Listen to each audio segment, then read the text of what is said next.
Hello guys! So this video ay maglo-low budget tayo. Maggagawa tayo ng sarili nating ihaw-ihaw.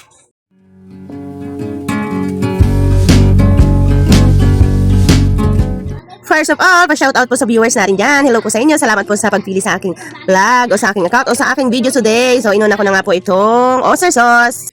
Tapos nilagyan ko lang siya ng ketchup. Ito ay yung pag-marinate natin ng ating gagawing barbecue. Yan, betchin ang nilagay ko kasi medyo mahal-mahal yung magic sarap. Low nga budget nga ni. Tapos mag-add ka lang ng sugar, ganun. Mag-add din ako ng toyo para medyo madami-dami ang ating pagtutugan. And then, mix-mix well lang, ganun lang. Naisip ko kasi guys, mag-provide na lang ako ng ihaw-ihaw ko. Kasi 'di ba, kung bibili tayo dun sa labas sa ihaw-ihawan, 3.20, 'di ba? Ang mga presyohan na ngayon ng ihaw-ihaw. Samantalang kasi ang isang ano na yan, dugo ng manok. O 'di ba, ang dami-dami nang magagawa. Tapos bumili lang ako ng 70 pesos na baboy, o 'di ba? Ilang tuhog na ang magagawa mo diyan. Makakatipid ka, makakakain pa lahat yung pamilya mo. Kahit sabihin natin hindi siya ganoon kasarap kasi hindi naman siya ganoon pangtinda. Pero pwede ka rin namang magtinda sa ganitong setup. Yan, binabad-babad ko lang nung nahiwa-hiwa ko na. Maganda rin kasi yung ganito, gawa ng masusulit mo talaga yung pagkain. Kasi kapag bibili ka dun sa labas, oh my god, hindi, yung 100 mo na, mga ilang piraso na siguro yan, kung 3.20, 3, 6, 9, o 9 lang, diba? Ang liit, hindi ka kasya, halos nag-iisa lang kaming stick, samantalang yan, pwedeng tagdadalawa, tagtatlong stick. Diba? Naka-ready na rin ako guys, may stick na din ako kasi nung nakaraan, kung nakita niyo yung mga vlog ko nung nakaraan, mayroon akong tuhog-tuhog na pang personal lang, hindi naman siya pantinda. So may tinatabi ko kasi pag may mga ganyang tira katulad ng may mga plastic cup or yung yung paper plate, yan, nabubulo na tuloy ako. Sana maintindihan nyo. Pag mga ganong kasi, itinatago ko talaga siya kasi may tendency pa siya na gagamitin mo, hindi yung gagamitin mo siya ngayon tapos wala na, itatapon mo na yung tira, ganon. Kaya sa susunod na gagawa ka ulit or may gagawin ka ulit, yung bibili ka naman ng panibago, di ba? Hindi ka makakapag-budget pag ganoon. Kasi lahat na lang bibilhin mo yon. Maging wais na nanay tayo guys kasi yun ang kailangan kasi hindi naman tayo, syempre alam mo na ang kalagayan natin. Ano ba nagdrama?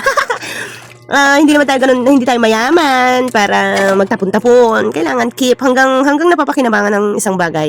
Go lang. Alam nyo, kahit minsan damit, hindi ako basta-basta nagtatapon. Tinatahi ko ng tinatahi hanggang pwede pa. Pero pag hindi na, goodbye. Yun na yun. Nilelet go ko din naman. Marunong din naman ako mag-let go. Yun. Enjoy watching kayo dyan guys ha. Pa-like and subscribe ng aking channel. Huwag niyo akong kakalimutan. So, malapit na tayo sa finish line.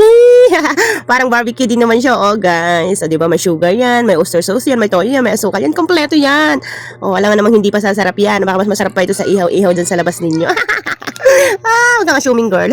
Pero parang pangtinda na siya, di ba? Oh, look. Yummy. Ihaw na tayo guys. Pero ang pinag-ihaw ko guys, yung pamangkin ko at saka yung aking anak. Kasi syempre, busy si nanay sa loob. Kuha ka, boy. Oo nga, yung pang-ipit doon para hindi naglalaglag no, bong. Dami ng tubig. Hindi, okay na yan. Mas maganda yan. O yan, okay na yan. Mas okay yan. May ano naman. Wow! Parang real. Grabe yan. Parang pwede na ba ito, boss? Ayaw nyo na lahat. Kailangan mo mainit din ano. Tayo no, kasi hindi nakakapaglaro. Sarap kasi. Kaya nga. Kailan ka pa huli nakatikim doon, Adeng? Naubos ang bayawak eh. Okay, mga kaibigan, ngayon ay nagawa na ako ng sausawan, sibuyas lang, paminta, mineral water, nag-add ako para di masyadong maasim, then sugar, yan, mix well lang, ganun, yan, laban na. So, yan ay mga bata, guys.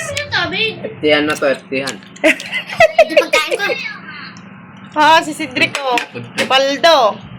Mabigay mo nga kay Kuya yung Thank you for watching guys. Kung nagustuhan niyo po aking video, baka po pwede pong pa-like and comment po. Thank you so much po. Maraming salamat. Low budget at wise na nanay.